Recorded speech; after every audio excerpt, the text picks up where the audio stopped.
How does someone who's been gone for over a decade still earn more than today's biggest stars? Michael Jackson passed away in 2009, but in 2025, his empire is worth over $2 billion. That's not a typo. While most celebrities fade after death, MJ's brand exploded. His estate didn't just survive, it became a financial powerhouse. Bigger than most living artists. Bigger than some global corporations.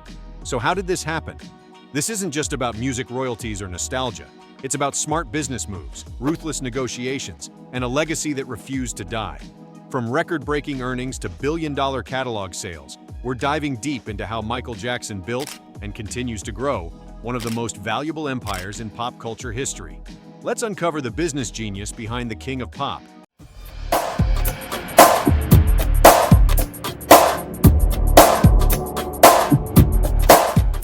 Michael Jackson's financial roller coaster. Michael Jackson was one of the highest-paid entertainers in history. By the late 80s and 90s, he had become a global money machine, thanks to blockbuster albums like Thriller, Bad and Dangerous, combined with massive world tours, endorsement deals, and merchandise. At his peak, Jackson was earning tens of millions per year, but as fast as the money came in, it went out just as quickly. Jackson lived in a world of extreme luxury. He bought exotic animals, priceless art, rare antiques, and wore custom-designed clothes that could cost more than most people's homes. His most famous purchase, Neverland Ranch, wasn't just a mansion. It had its own amusement park, zoo, train station, and staff of nearly 100 people. The yearly maintenance cost?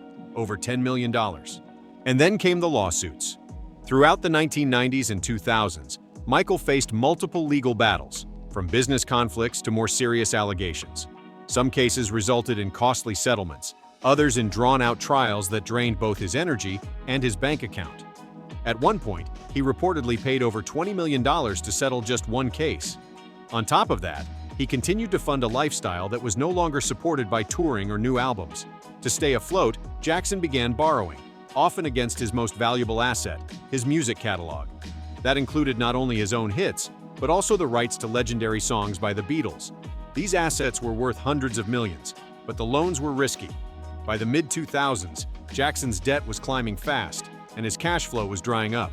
By the time he died in 2009, he was reportedly more than $500 million in debt. To the public, it looked like the end.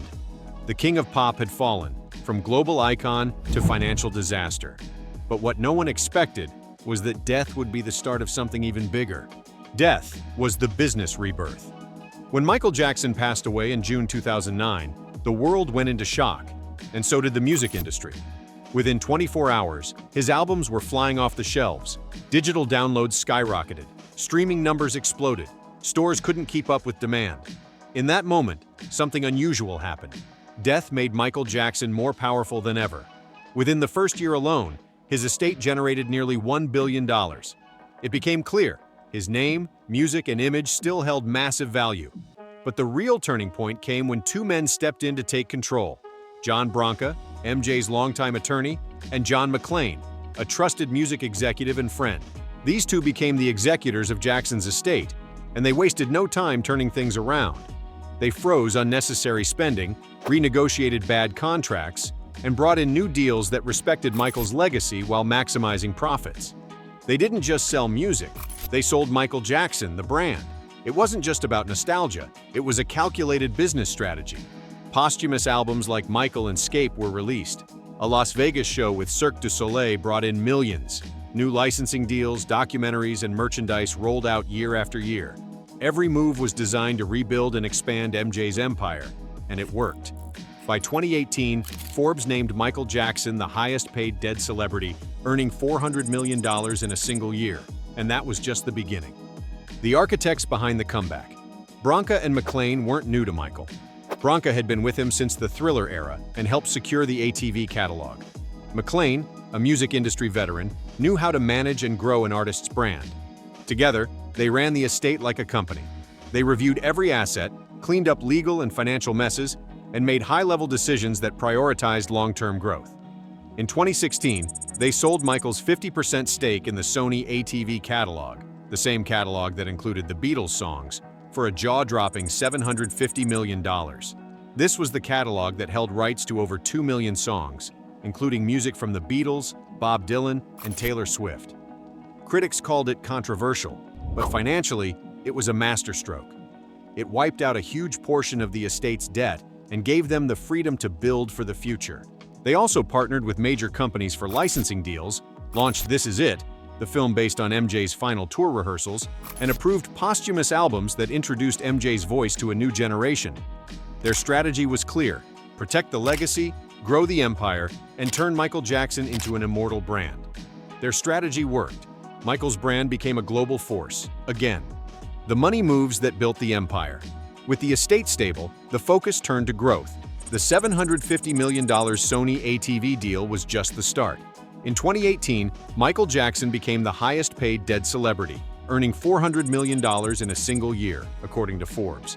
In 2018, the estate earned $400 million. That figure didn't just come from album sales. It came from a smart mix of revenue streams: licensing deals for commercials, TV shows, and merchandise. The massively successful Cirque du Soleil show in Las Vegas, Michael Jackson won. Streaming royalties from platforms like Spotify, Apple Music, and YouTube. Posthumous projects including documentaries and music releases. Then, in 2024, the estate broke another record, bringing in nearly $600 million in a single year. That put Michael Jackson above every living artist, athlete, or celebrity on the planet. He out-earned Taylor Swift, Tom Cruise, and even Oprah, despite not releasing a new album in 15 years. The estate owns full control over Michael's image, name, and voice. So anytime you hear his song in a commercial or see his face on a product, the money goes straight to the estate. In short, they turned Michael's legacy into a premium brand, highly protected, highly profitable. The billion-dollar music machine. If there's one thing that keeps Michael Jackson's empire alive and thriving, it's the music. Decades after his peak, his songs still dominate streaming platforms. Thriller, Billie Jean, Beat It, Smooth Criminal, these aren't just old hits. They're cultural pillars, played in movies, TV shows, commercials, Halloween parties, dance classes, you name it. And every single time one of those tracks plays, the estate earns money. Jackson's entire music catalog, both his solo work and his earlier hits with the Jackson 5, generates millions in annual royalties. On platforms like Spotify and Apple Music, he pulls in hundreds of millions of streams per year. In fact, Thriller alone has been streamed over 1 billion times, and the numbers continue to grow with every generation discovering his work. Posthumous albums like Michael and Scape introduced unreleased vocals to a new generation, and both were commercial successes. And Thriller? Still the best-selling album of all time, with over 100 million copies sold worldwide. Jackson's music hasn't faded, it's still everywhere, and that's why his estate keeps growing. Who inherits the fortune? When Michael Jackson died in 2009, the world mourned the loss of a legend. But behind the scenes, the question quickly became, who gets the fortune? According to his will, Michael left the majority of his estate to the people who meant the most to him: his 3 children, Prince, Paris, and BG, formerly known as Blanket. He also named his mother, Katherine Jackson, as the guardian of his children and an early beneficiary of the estate. But here's the twist. Most of Michael's wealth wasn't in cash. It was tied up in assets like music rights, real estate, intellectual property, and licensing deals. That means his kids didn't just get a lump sum.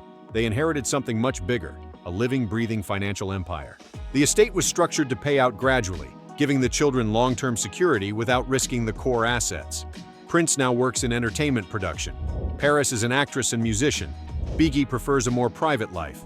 Each of them continues to carry their father's name with pride, while also benefiting from a brand that shows no signs of slowing down.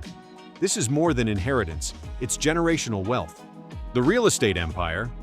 Michael's most famous property, of course, was Neverland Ranch, the 2,700-acre fantasy land in Santa Barbara County.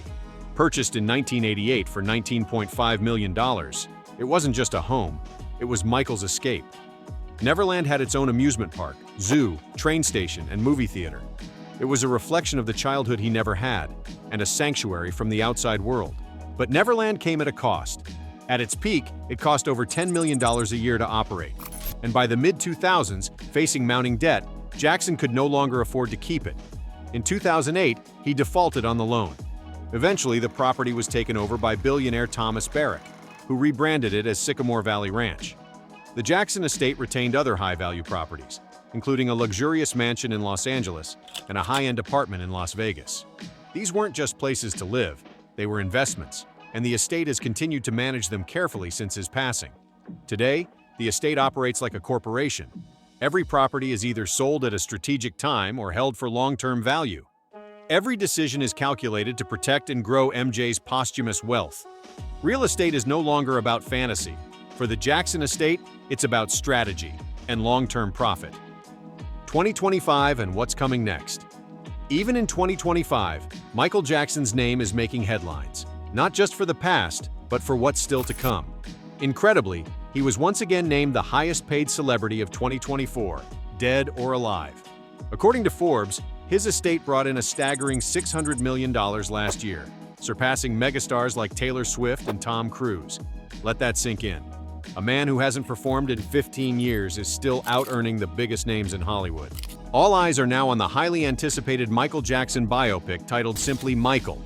Directed by Antoine Fuqua and starring MJ's real-life nephew Jafar Jackson, the film has faced repeated delays.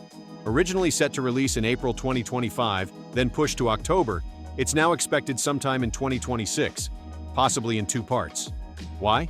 Because the estate is deeply involved, ensuring accuracy, protecting MJ's image, and refusing to rush anything that doesn't meet their standard.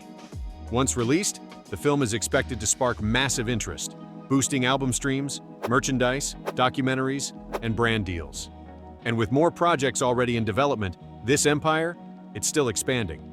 From debt to dynasty, Michael Jackson's story isn't just about fame. It's about resilience, even after death.